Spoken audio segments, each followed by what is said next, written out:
Exercise 1.2 के second part में आप सभी का स्वागत है। पिछले वीडियो में हमने एक्सरसाइज 1.2 का फर्स्ट, सेकंड और थर्ड क्वेश्चन किया था, तो उसका लिंक आपको ऊपर आई बटन में मिल जाएगा, वहां पर जाकर आप देख सकते हैं अगर अभी तक आपने नहीं देखा है। तो आज हम उससे आगे डिस्कस कर रहे हैं क्वेश्चन नंबर 4। तो क्वेश्चन नंबर 4 पे चलते हैं। Given that HCF of this and this equals to 9। अब इसका मतलब क्या है? यहाँ पर ये जो स्टेटमेंट लिखी है इसका मतलब समझ लेंगे तो उस क्वेश्चन में कुछ भी नहीं है। तो यहाँ पर कहता है HCF of this and this, मतलब ये जो दो नंबर हमें यूज करने हैं इसमें, वो दोनों नंबर ये दोनों हैं और इन दोनों का HCF 9 है। हमें इनका LCM फाइंड करना है। अगर आपको ध्यान हो तो सेकंड क्वेश्चन में हमने एक फार्मूला लगाकर वेरिफिकेशन किया था। तो फार्मूला अगर आपको याद आ गया तो आप वीडियो पॉज करके लिख के देखेंगे फार्मूला आपका ठीक है या नहीं। फिर मैं बताता हूँ फार्मूला क्या है। तो फार्मूला है LCM into HCF equals to product of two number. ये फार्मूला हमने किया था जिससे हमने वेरिफिकेशन किया था। अब आपको यही फार्मूला यहाँ पर सॉल्व करने के लिए यूज करना है और हर उस जगह पर सॉल्व करने के लिए आप यूज कर सकते हैं जहां पर HCF, LCM या फिर दो नंबर, इन चारों में से कोई भी तीन चीज आपको दी हो तो ये फार्मूला हम वहां पर यूज कर पाएंगे। तो करते हैं फार्मूला। LCM हमें फाइंड करना है तो LCM यहीं छोड़ते हैं। HCF दिया हुआ आपको 9, ये पुट कर दिया। प्रोडक्ट ऑफ टू नंबर यानी 306 इंटू में 657, इनका प्रोडक्ट ना करके हम क्या करते हैं, पहले 9 को इधर शिफ्ट करते हैं। तो LCM इधर रखा हमने 306 इंटू में 657 डिवाइडेड बाय 9। 9 से कैंसिल कर ले सकते हैं। 9 7 63, 9 3 27। अब 306 को 73 से मल्टीप्लाई कर लेंगे।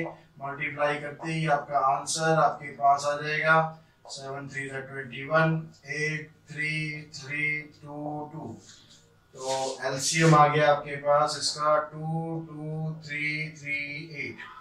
ये हो गया आपका आंसर। तो इस क्वेश्चन को करते समय कुछ भी मुश्किल नहीं आएगी। बस आपको कब यूज करना है ध्यान रखेंगे, जब भी चार में से तीन चीज हो, LCM, HCF या फिर दो नंबर, उन चारों में से कोई भी चीज आपको निकालनी हो, बाकी तीन चीज दी हो, तो ये फार्मूला आप हमेशा अप्लाई कर सकते हैं। क्वेश्चन नंबर 5 बड़ा ही इंटरेस्टिंग क्वेश्चन है। इस साल बोर्ड एग्जाम में भी इस टाइप का क्वेश्चन आया था। तो इसमें आपको चेक करना है कि 6 raised to power n can be end with the digit 0 for any natural number n। Question का मतलब क्या है, अगर 6 की पावर ये n है तो n की जगह क्या ऐसी कोई वैल्यू पॉसिबल है जिसको आप यहाँ पर पुट करो और सॉल्व करो तो लास्ट में डिजिट 0 आ जाए। फॉर एग्जाम्पल मान लो मैंने कुछ सॉल्व किया 1 2 3 4 5, लास्ट में यहाँ पर 0 आ रहा है या नहीं आ रहा है, ये हमें चेक करना है कि क्या ऐसी पॉसिबिलिटी यहाँ पर है या नहीं है। तो इसको हम चेक करने के लिए यूज करते हैं मेथड ऑफ कॉन्ट्राडिक्शन। अभी कॉन्ट्राडिक्शन क्या बोला आगे भाई? कॉन्ट्राडिक्शन का मतलब होता है कि जो स्टेटमेंट हम लेके चलते हैं उसी को हम गलत प्रूव कर देते हैं। अब ये भी अजीब बात है कि पहले तो मान के चलेंगे कुछ कि हाँ भाई ऐसे ऐसे है और बाद में हम कहेंगे कि नहीं ऐसा नहीं है। तो मैथमेटिक्स बड़ी इंटरेस्टिंग चीज है और बड़े अलग अलग तरीके से आप चीजों को कर सकते हो। कैसे करते हैं मैं सिखाता हूं आपको कि कंट्राडिक्शन क्या होता है। अब यहाँ पर हमें प्रूव करना है कि डिजिट 0 से एंड कर रही है नहीं कर रही है, इसको हमें चेक करना है।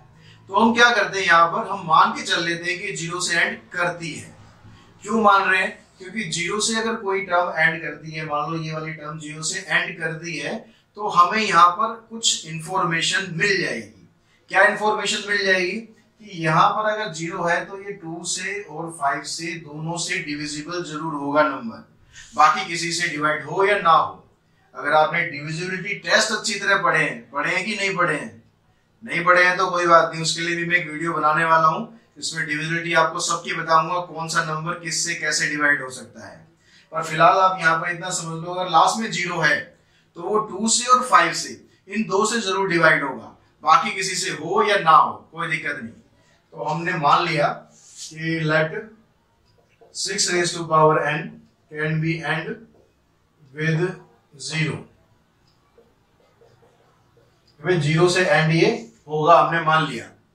अब 0 से एंड ये मान लिया हमने, तो इसका मतलब क्या हो गया कि ये it must be divisible by 2 and 5, यानी ये 2 से और 5 से दोनों से डिवाइड जरूर होगा, ये चीज ध्यान रखेंगे। अब दूसरी जो इसमें चीज आपको यूज करनी है, अगर कोई नंबर जैसे मान लो ये 6 raised to power n है, अगर किसी पर्टिकुलर नंबर से डिवाइड होगा तो इसका जो बेस है वो भी उस नंबर से जरूर डिवाइड होगा, यानी इसके हिसाब से क्या होना चाहिए था, therefore 6 should be divisible by 2 and 5। इसका मतलब तो यही हो गया। अगर हम मान के चल रहे हैं कि ये पूरा नंबर 2 और 5 से डिवाइड है तो 6 भी इससे डिवाइड होगा। अब 6 इससे डिवाइड होगा या नहीं ये तो हम इजीली बता भी सकते हैं, लेकिन आपको यहाँ एक्सप्रेस करना है कि but the prime factor of 6 are 2 and 5, 2 and 3। अब यहाँ पर 5 आ रहा है नहीं आ रहा, नहीं आ रहा, इसका मतलब which is, इसको हटा देते हैं यहाँ से, which is not divisible by 5। दोनों नंबर होने चाहिए, ध्यान रखना कि 2 से और 5 दोनों से डिवाइड होना चाहिए। अगर किसी एक से डिवाइड हो रहा है तो इसका मतलब जो स्टेटमेंट हमने ली है वो गलत है, क्योंकि यहाँ पर हम क्या कह रहे हैं, ये 2 से और 5 से दोनों से डिवाइड होगा। यहाँ पर हम क्या आ गए, अपनी बात से ये मुकर गए। गलत बात है वैसे अपनी बात से मुकरना, लेकिन यहाँ पर हमें क्वेश्चन सॉल्व करना है भाई, तो चलता है इतना। तो हम यहाँ पर कह रहे हैं कि प्राइम फैक्टर ऑफ 6 2 and 3 जो कि 5 से डिवाइड नहीं होगा। तो ये स्टेटमेंट और ये स्टेटमेंट दोनों में हम अपोजिट बातें कर रहे हैं, इसको बोलते हैं कॉन्ट्राडिक्शन। तो it leads to a contradiction,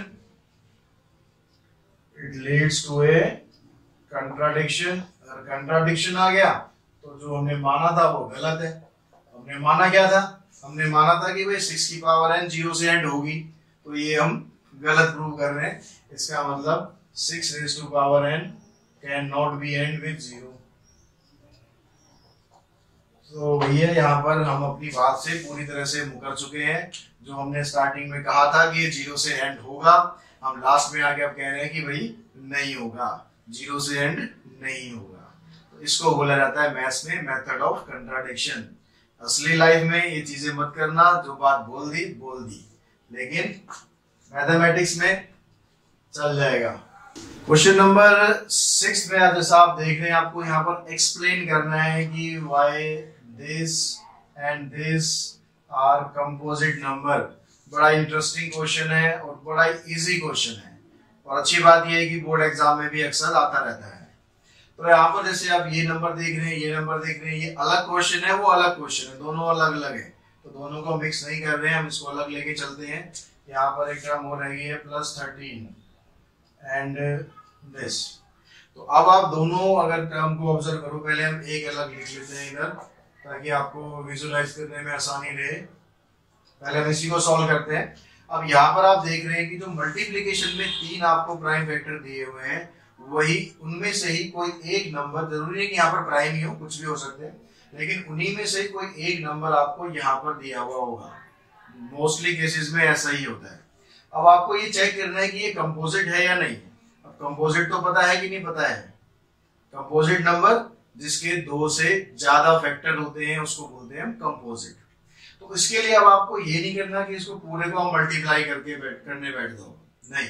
हमें क्या करना है, पहले जो दोनों में कॉमन था वो कॉमन निकाल देना है। कॉमन निकालेंगे तो हमारे पास अब ये रह गया, अब 7 × 11 77, और प्लस कर देंगे उसमें 1, तो यहाँ पर ये आ गया 77 + 1 यानी 78। अब ये जो 13 × 78 है, तो क्या मैं इसको ऐसे लिख सकता हूँ कि it can be written as 13 × 78 × 1। ऐसे लिख सकता हूँ कि नहीं लिख सकता? लिख सकता हूँ ना। तो इसको हमने लिख लिया ऐसे 13 × 78 × 1। अब इसको लिखा क्यों ऐसे हमने लिखा? इसलिए क्योंकि जो हमें इसको प्रूव करना था कंपोजिट। अब कंपोजिट नंबर में 2 से ज्यादा फैक्टर होने चाहिए, तो हम इसको मल्टीप्लाई करें, इसको तोड़े, क्या फायदा। हमने सीधा दिखा दिया कि भाई एक फैक्टर 13 है, एक 78 है और एक 1 है, तो हमें 3 फैक्टर दिखा दिए। तो हम दिखा देंगे because it has more than 2 factors, therefore it is a composite number। तो बड़ा ही आसान क्वेश्चन है, कोई ज्यादा कैलकुलेशन आपको इसमें करने की जरूरत नहीं है कि आप इसको मल्टीप्लाई करो।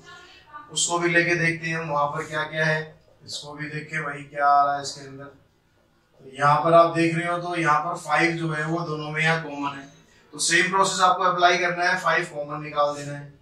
5 कॉमन आ गया तो 7 इंटू 6 इंटू 4 इंटू 3 और यहाँ पर रह गया प्लस में 5। ये 1 को यहाँ पर लिखो या मत लिखो, सॉरी अंदर रह गया यहाँ पर 1, तो इस 1 को यहाँ पर लिखो और मत लिखो, मल्टीप्लाई में तो कोई दिक्कत नहीं, लेकिन ये प्लस वाला है इसको मत भूल जाना, जैसे मैं भी भूल गया था।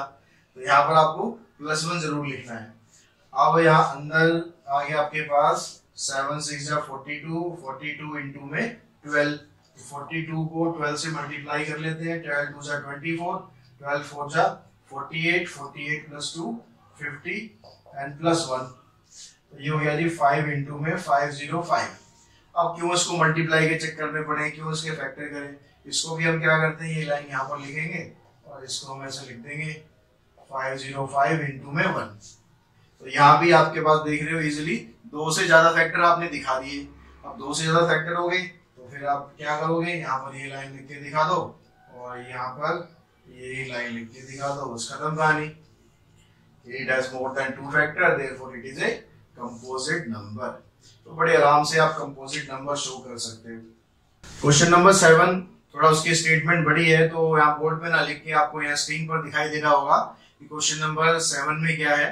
तो उसमें आपको बता रहा है कि एक सर्कुलर पार्क है, सर्कुलर पार्क के चारों तरफ एक ट्रैक है, उस ट्रैक पर एक लड़की है सोनिया। अब सोनिया उस पार्क को कवर करने के लिए पूरा 18 मिनट लगा रही है, और एक लड़का है रवि, वो उस ट्रैक को पूरा कवर करने में 12 मिनट लगा रहा है।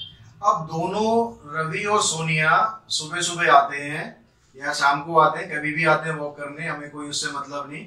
तो जब भी वो आते हैं तो वो दोनों क्या डिसाइड करते हैं कि हम भाई एक ही जगह से स्टार्ट करेंगे और एक ही तरफ भागेंगे, यानी या तो डायरेक्शन उनकी क्लॉकवाइज रहेगी या एंटी क्लॉकवाइज रहेगी, जैसा भी वो चूज करें। तो एक ही टाइम भागना है और एक ही डायरेक्शन में भागना है। अब वो दोनों आपस में क्वेश्चन करते हैं कि हम दोनों वापस इसी पॉइंट पर कितने मिनट के बाद मिलेंगे।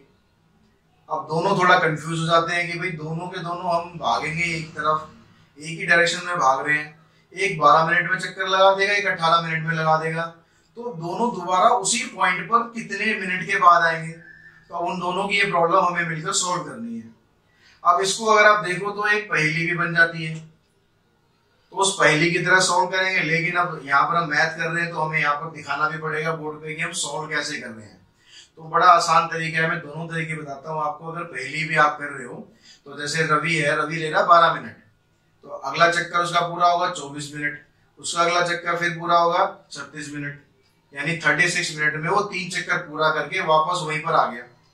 सोनिया क्या कर रही है, एक चक्कर लगा रही है 18 मिनट में, दूसरा भी 18 18 18 36, तो सोनिया 2 चक्कर के बाद दोबारा वहीं पर होगी, यानी 36 मिनट के बाद दोनों दोबारा उसी जगह पर इकट्ठे हो जाएंगे। तो उन दोनों की प्रॉब्लम तो होगी सॉल्व, लेकिन हमारी अभी रह रही है क्योंकि हमें यहाँ पर दिखाना है। तो यहाँ पर दिखाने के लिए आपको क्या करना है, जो 18 है उसके आपको फैक्टर करने हैं, प्राइम फैक्टर 3 3 और 2, 12 है उसके ही प्राइम फैक्टर कर लेने हैं 2 2 और 3। तो अब दोनों में इसमें निकालना क्या है, हमें दोनों का एलसीएम निकाल देते हैं। तो एलसीएम निकालने के लिए क्या करना है, तो जो कॉमन होता है उसको हमें पता है एक ही बार लिखना है, तो ये दोनों कॉमन है, इनको एक ही बार लिखेंगे हम। एलसीएम आ गया, 3 ये वाला ले लिया हमने, 2 ये वाला ले लिया, इसके अलावा 3 और 2 ये आ गए। तो यहां से आप देखोगे 6 ये यानी 36, यानी after 36 minutes they will meet